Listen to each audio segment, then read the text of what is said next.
De retour sur le plateau de l'Africa Newsroom, nous sommes toujours en compagnie de notre invité, Aboubakry Ba, juriste et président du CENAF, Association de cadres africains, de Jean-François Kandji-Kombe et de Nadia Lamarkbi, nos éditorialistes. Voici le dossier du jour.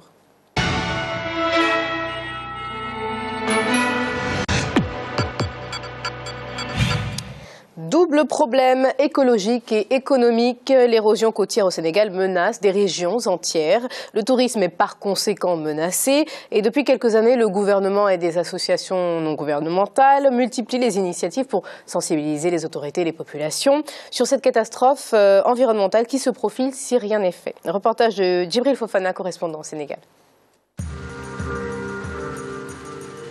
Des côtes envahies par les eaux, des rizières détruites, des habitations englouties, les conséquences environnementales et économiques de l'érosion côtière sont considérables. Au Sénégal, sur les 1200 km de côte, 120 sont touchés par le phénomène. Selon une étude récente de l'UNESCO, les pertes sont estimées à 600 milliards de francs CFA. Des zones aux caractéristiques littorales comme la presqu'île du Cap-Vert, le Sine Saloum Saint-Louis et la Basse-Casamance portent les plus profondes stigmates de l'avancée de la mer. Quelle est l'ampleur du phénomène? Comment les autorités tentent d'endiguer l'érosion côtière? L'île de Dounbabadie, à 18 km de la ville de Saint-Louis. Ce village est aujourd'hui menacé de disparition. L'érosion marine y a emporté toute trace de vie. Seules ces maisons en ruine témoignent du passage de l'homme sur cette zone. Des 5 km de superficie, il ne reste plus qu'une portion congrue. Les 984 habitants du village sont devenus des exilés climatiques et si rien n'est fait, Dounbabadie sera rayé de la carte. Après, ça a commencé La brèche est de ce côté. Après, ça a commencé à avancer jusqu'en 2005. À partir de cette année, elle a englouti les maisons. Maintenant, toutes ces maisons ont disparu, jusqu'à l'autre bout de l'île. Au Sénégal, le phénomène de l'érosion côtière mobilise autorités, populations et experts environnementaux. Les causes sont multiples. S'il est vrai que l'érosion marine est avant tout un phénomène climatique naturel, il n'en demeure pas moins que l'action humaine a contribué à l'aggraver. En tout cas, à Saint-Louis, l'extraction du sable marin dans la zone où nous nous trouvons, c'est-à-dire la langue de Barbarie, y est pour beaucoup de choses. Et malheureusement, l'État n'a pas mis en place, en tout cas jusqu'à aujourd'hui, un dispositif permettant aux populations locales de ne pas extraire le sable marin. Quand on extrait, la mer avance. On est à Saint-Louis menacé par la mer, que ce soit à Gendar, que ce soit sur la langue Barbarie. Nous, on a perdu un campement. Je crois que ce qu'on attend peut-être aujourd'hui, c'est une stabilisation de l'embouchure. On voudrait que l'État fasse de la porte d'entrée du fleuve une vraie porte et qu'il la canalise pour éviter ce problème d'érosion qui augmente de jour en jour. Autre lieu, même constat, la commune de Djembérin dans la région de la Casamance. Avec 30 km de côte et 3/4 de sa superficie occupée par la mangrove, cette localité subit les conséquences désastreuses de l'avancée de la mer. Ici, par exemple, au minimum, chaque année, nous perdons 3 mètres à cause de l'érosion. Ce baobab-là que vous avez derrière moi, baobab, donc Adansonia digitata, de son nom scientifique, qui est donc typiquement une espèce carrément continentale. L'année dernière, ce baobab était encore debout. Donc ce sont les vagues un peu qui l'ont terrassé à force justement de le secouer. Et là derrière nous, nous avons des rizières. Nous avons des rizières et malheureusement qui sont abandonnées depuis quelque temps parce que tout simplement l'eau salée est venue s'incruster dans ces rizières-là. Peut-on encore freiner le phénomène de l'érosion marine? Les populations riveraines sont-elles vouées à devenir des exilés climatiques? L'ampleur du phénomène laisse peu de place à l'optimisme. Mais pour les spécialistes, il n'est pas encore trop tard. Si l'État et les bailleurs bougent, il n'est pas encore trop tard de sauver les meubles. C'est un problème national que la République du Sénégal doit prendre et régler définitivement parce qu'en allant en Europe, dans le Maghreb, mais cette question est réglée depuis belle lurette. Pourquoi au Sénégal, l'État n'a pas encore suffisamment fait pour éradiquer définitivement le problème de l'érosion? Ça, c'est une question que je me pose. À Djembérin, les populations et les autorités communales ont déjà commencé à se mobiliser pour contrer l'avancée de la mer. les populations, les moyens dont elles disposent sont trop limités. Parce qu'en réalité, c'est la collectivité locale qui met à leur disposition ces moyens-là pour pouvoir lutter tant bien que mal contre l'érosion côtière à travers des campagnes de reboisement de filao. Voilà pourquoi tout de suite nous avons lancé l'appel à l'endroit de la communauté internationale pour qu'elle vienne en aide au village de Diembéring. Autrement, d'ici à 50 ans seulement, nous verrons des déplacés dans ce village-là, des déplacés climatiques, devrais-je dire. Mais aujourd'hui, ces efforts sont menacés d'anéantissement. Car, pour la relance des activités économiques de la région, l'État sénégalais souhaite procéder au dragage du fleuve Casamance. Une opération qui risque de favoriser l'érosion côtière. Nous sommes d'accord justement que le dragage puisse se faire pour des raisons économiques, mais aujourd'hui on parle de plus en plus de développement durable. Mais il faudrait en retour donc, des mesures d'accompagnement pour que des zones aussi sensibles que Diembéring, qui sont presque à la périphérie donc, de l'embouchure du fleuve Casamance, puissent être protégées. Et vous voyez par exemple, ici il y avait le bois sacré du village de Nikin, qui a été délocalisé plusieurs fois. Donc il y a même des conséquences socioculturelles que l'érosion côtière est en train justement de provoquer ici dans la localité. L'effet cumulé de phénomènes climatiques et l'action de l'homme ont accéléré et aggravé l'érosion côtière. Un fléau géologique qui représente surtout un enjeu économique. Des pêcheurs contraints à abandonner un métier qu'ils pratiquent depuis des générations. Des activités touristiques et hôtelières menacées de disparition. Les conséquences socio-économiques de l'érosion côtière sont désastreuses. Elles appellent à une réponse appropriée des autorités à la mesure de la gravité de la situation.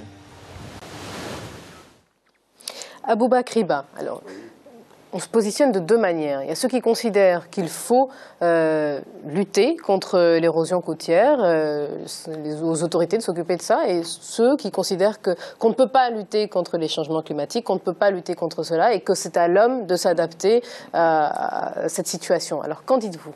Alors moi, je pense effectivement qu'il y a deux niveaux qu'il faut adresser pour faire face à ce défi. Il y a le niveau international, qui est effectivement le problème du réchauffement climatique et qui est en fait la responsabilité de la communauté internationale. Il y a un bien public mondial qui est en train d'être détruit par la pratique et par les industries, par l'activité des hommes, mais au plan international. Mais il se trouve qu'au Sénégal, il y a des activités qui sont elles-mêmes dangereuses pour la préservation de l'extraction des sols, parce qu'il se trouve qu'il y a une pratique naturelle là-bas, il y a une pression énorme sur le sable marin pour la construction des maisons, etc. Et ça, c'est un véritable problème qu'il faut, je pense, que les autorités sénégalaises prennent véritablement à bras le corps. Elles le font déjà, mais je pense qu'il faut une action de police vigoureuse. Police du littoral, par exemple. Police du littoral, mais vraiment vigoureuse pour arrêter cela, parce que c'est un peu culturel que de penser que la mer appartient un peu à tout le monde et que ce sable qui est là-bas n'appartient véritablement à personne. On peut l'extraire pour ses besoins personnels et ça crée des problèmes sérieux au niveau de la conservation du littoral. Donc je salue ce reportage.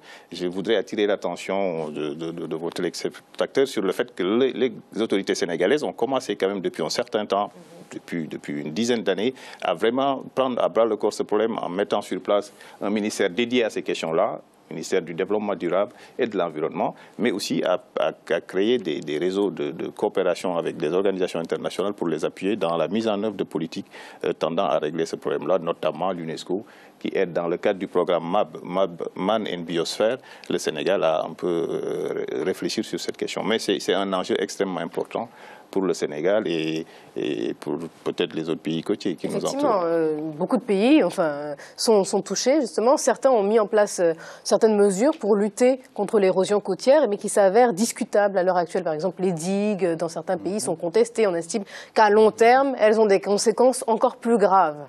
Donc, qu'en pensez-vous ? Alors moi, ce que que faire? Je n'ai pas la solution miracle, mais ce que je constate, c'est que pour un problème qui touche le Sénégal, bien sûr, mais qui touche l'ensemble des pays d'Afrique de l'Ouest, il s'agit quand même de presque 10 000 kilomètres de côtes qui sont touchés à des degrés divers. Les coopérations qui ont été engagées dans les années 80, Parce qu'il y a eu des conférences, il y a eu des traités, il y a eu des accords pour la préservation du milieu marin. Ces accords-là n'ont pas débouché sur un changement des pratiques et sur un changement des politiques. Et je pense qu'il ne peut pas y avoir de solution d'un État tout seul. Ceux qui installent des digues, je pense que face au phénomène dont il s'agit plus profondément, on est là, quelqu'un avait dit dans le reportage, sauver les meubles. Il s'agit de sauver les meubles. Nous sommes face à la nature, à une nature dont le mouvement est irréversible, il me semble. Je pense que les pouvoirs publics ont d'abord un devoir, c'est celui de comprendre le phénomène. Et là, il y a, notamment dans les différents pays d'Afrique de l'Ouest, et ailleurs d'ailleurs, une coopération scientifique à mener pour comprendre, il y a des spécialistes de ces questions-là, pour comprendre les raisons et la manière dont cette érosion va se poursuivre, à quel rythme, comment faire pour l'arrêter. On ne peut pas mener de politique sans cela. Totalement en désaccord les uns avec les autres, donc finalement que faire? C'est ça le problème, parce qu'on peut bien prendre l'exemple sur les autres et faire appel aux... Moi, je pense d'abord que ce qui a été dit tout à l'heure sur les changements d'habitude, il s'agit de ralentir un phénomène qui est un phénomène naturel, qui ne s'arrêtera pas de sitôt, il continuera. Il s'agit d'une part de changer les habitudes pour ralentir le phénomène, adopter des politiques, y compris des politiques d'urbanisation, parce qu'aujourd'hui il y a une pression telle sur la côte, notamment des problèmes d'occupation des sols, de construction anarchique de maisons, de villages, etc. Dans des conditions comme celle-ci, c'est une politique publique de détermination volontariste, de détermination du plan d'occupation des sols. On ne peut pas habiter ici parce qu'il y a, à échéance de 10 ans, de 15 ans, il n'est pas possible de rester là parce qu'après, il faudra ensuite lancer des programmes humanitaires pour les réfugiés climatiques. Aussi, ceux des propriétaires, celui des propriétaires, ceux qui sont propriétaires de ces zones-là. Oui, à l'heure actuelle, déjà, les zones qui sont déjà habitées, Nadia. Pour la question des propriétaires, c'est différent. C'est une question aussi qui touche quasiment toute l'Afrique. C'est-à-dire remettre à plat les plans, les cadastres et savoir qui est propriétaire de quoi, quelles sont les terres qui appartiennent à l'État et comment on les revend s'il y a revente. C'est un problème qui touche majoritairement les pays africains. Enfin, les pays africains en majorité, je vais dire, plutôt. Maintenant, pour ce qui est de la question d'érosion du littoral, en fait, j'adhère tout à fait à ce qu'a dit notre invité. On est bien sur deux niveaux de responsabilité qu'il faut prendre en compte. Ce qui m'étonne, c'est que le principe de précaution s'applique pour beaucoup de choses dans les aspects économiques, dans les aspects judiciaires ou juridiques. On applique le principe de précaution. C'est-à-dire qu'en cas de doute sur oui ou non la validité de telle ou telle hypothèse, on va quand même aller sur celle qu'on considère être la moins dangereuse à long terme. Maintenant, sur l'environnement, on voit bien que ce principe de précaution n'est pas appliqué. Combien même il y a eu le protocole de Kyoto, combien même on a imposé des taxations sur les émissions carbone, sur tout ce type de contraintes liées à l'industrie et au développement d'une industrie de masse, enfin, le développement massif d'une industrie, on voit bien que pour ce qui est de l'Afrique, c'est un peu particulier, parce qu'on demande en fait aux Africains d'être responsables de quelque chose dont ils ne sont que petite part responsable. On peut le dire. Exactement. Donc, il faut quand même poser une réflexion qui soit beaucoup plus générale. Moi, je ne suis pas convaincue que ça soit irréversible. Je pense qu'on peut limiter les dégâts et au moins revenir... Oui, ce n'est pas irréversible, heureusement. D'ailleurs, heureusement qu'on est alerté à temps pour adresser le problème. Je pense aussi qu'il y a un facteur qu'il faut prendre en compte, ou un segment qu'il faut prendre en compte dans la recherche de solutions, c'est le niveau régional. Je pense que dans le cadre de la décentralisation que les pays africains, notamment le Sénégal, sont en train d'engager, il faudrait responsabiliser les responsables locaux, c'est-à-dire que ceux qui sont en charge de la gouvernance locale soient informés et qui prennent en charge l'aspect éducation des populations et prise en charge de cette question-là, parce qu'ils sont beaucoup plus proches de cette réalité-là. On sent bien que c'est pas la préoccupation principale. On voit bien que je ne sais pas s'ils ne prennent pas la mesure de l'impact. Est-ce que vous avez l'impression qu'ils ne prennent pas la mesure de l'impact? En tout cas, le bois sacré, par exemple, qu'on a vu dans le reportage, qui a disparu. Oui, moi j'ai l'impression surtout pour l'instant, c'est des petites réformes. On met un peu un pansement sur sur une jambe de bois. Mais on n'a pas encore traité la question dans le fond. Les populations riveraines, je crois qu'elles commencent à prendre sérieusement conscience. Oui, parce qu'elles sont les premières impactées. Parce qu'elles sont premières impactées, parce que c'est leur vie et leur survie même qui est menacée. Les cimetières parfois qui disparaissent, des pans importants de la culture qui s'en va. La pêche mais il faut une gestion, je pense, collective de cette affaire-là. Une gestion collective et savoir aussi comment procéder. Parce que dans certains pays développés, par exemple, les digues frontales, les épris, les brise-lames ont été privilégiées pour au final se rendre compte qu'elles auraient un effet négatif, même pas à long terme, mais à moyen terme sur l'environnement. Bien sûr, bien sûr.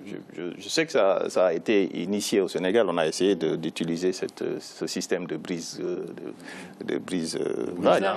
mais je pense qu'il y a des possibilités, je pense, d'aller de l'avant dans le cadre d'une prise en charge de cette question-là, aussi bien au plan national par l'autorité nationale, mais aussi par les autorités régionales qui sont en train d'être mises sur pied au Sénégal. Et j'en profiterai pour dire très rapidement qu'on a conscience de ce phénomène-là, et c'est pour cela que le Sénaf pense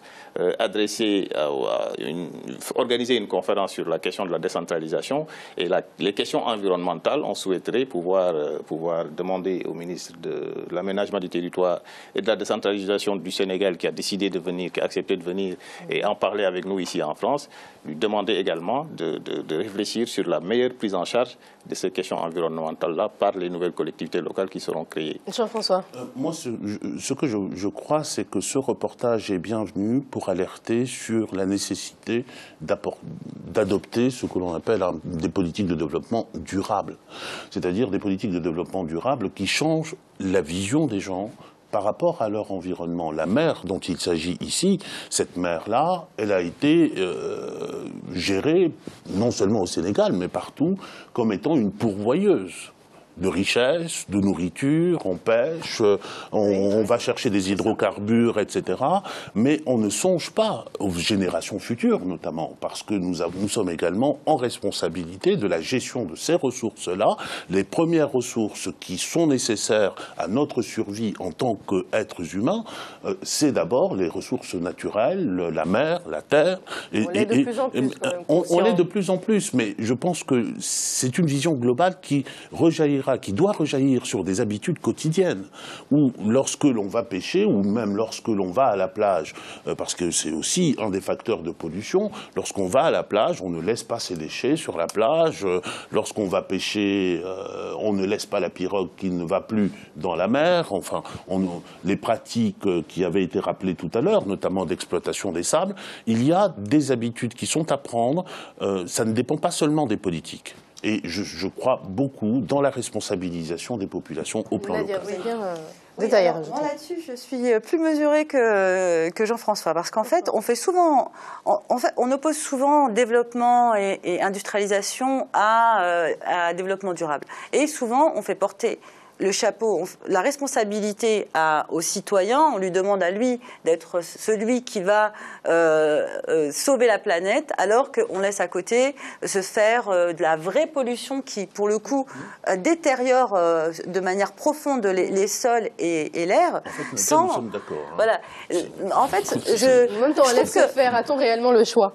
Mais c'est ça le souci, c'est qu'aujourd'hui, on ne pense pas au développement durable dans le sens où on industrialise durablement. Pour exemple, il y a maintenant des entreprises qui sont zéro émission carbone. Ces entreprises-là, elles sont encore considérées comme, comme des sortes d'objets de foire. On y va, on visite, on regarde, on se dit « Ah oui, tiens, c'est une bonne idée et tout ». Mais combien d'entreprises réellement, combien d'investisseurs seraient capables de mettre assez d'argent dans une entreprise qu'on appelle Mais là, vous ciblez l'Afrique ou les pays développés ? Non, parce qu'en Afrique aussi, il y a des entreprises qui ont été créées. Je pense justement à la société Renault qui a monté sur le site de Tangemed une entreprise qui ont décidé d'être zéro émission carbone. Donc il est possible de faire de l'industrialisation sans détériorer son environnement. Maintenant, il faut qu'il y ait une réelle volonté politique. Et c'est ce que je reproche un peu à tous ces discours, c'est qu'on a tendance à être plus dans la proposition, alors qu'à mon sens, maintenant, il faut imposer. Parce que dans l'état actuel des choses et à la vitesse où va la détérioration de notre environnement, nous-mêmes, c'est même pas les générations futures, c'est que nous-mêmes, on commence à subir déjà des tsunamis, des tremblements de terre qui sont réguliers. Si les pays développés mettaient ça en pratique, ce serait quelque chose. On peut légiférer pour ce qui est des problèmes dont vous parlez, c'est-à-dire les industries qui sont polluantes, etc. Là, il peut y avoir des textes de loi qu'on peut mettre en place pour essayer de réduire cette nuisance. Mais en ce qui concerne les populations qui elles-mêmes ont des pratiques qui relèvent parfois de questions culturelles, on ne peut pas seulement faire de la police, mais il faut aussi faire de l'éducation. Il y a le troisième niveau qui est celui de la communauté internationale, parce que tant que les États-Unis continuent à polluer et que la Chine continue à polluer... Effectivement, on l'a rappelé pendant le débat. Merci Jean-François Alain. C'est la fin de ce débat. On va rappeler les principales informations qui ont marqué l'actualité africaine. 7 candidats sont en lice pour diriger l'Algérie. Le président Abdelaziz Bouteflika, qui brigue un 4e mandat, n'a pour l'instant participé à aucun meeting. Une campagne qui ne laisse pas les électeurs indifférents, qui est pour certains qui manifestent. 2 pays, le Sénégal et la Mauritanie, œuvrent au renforcement de leur coopération. La commission ministérielle de concertation sur les transports a annoncé la construction prochaine dans une ville frontalière d'un pont pouvant relier les 2 pays sur le fleuve Sénégal. À suivre la 3e partie de l'Africa Newsroom, restez avec nous.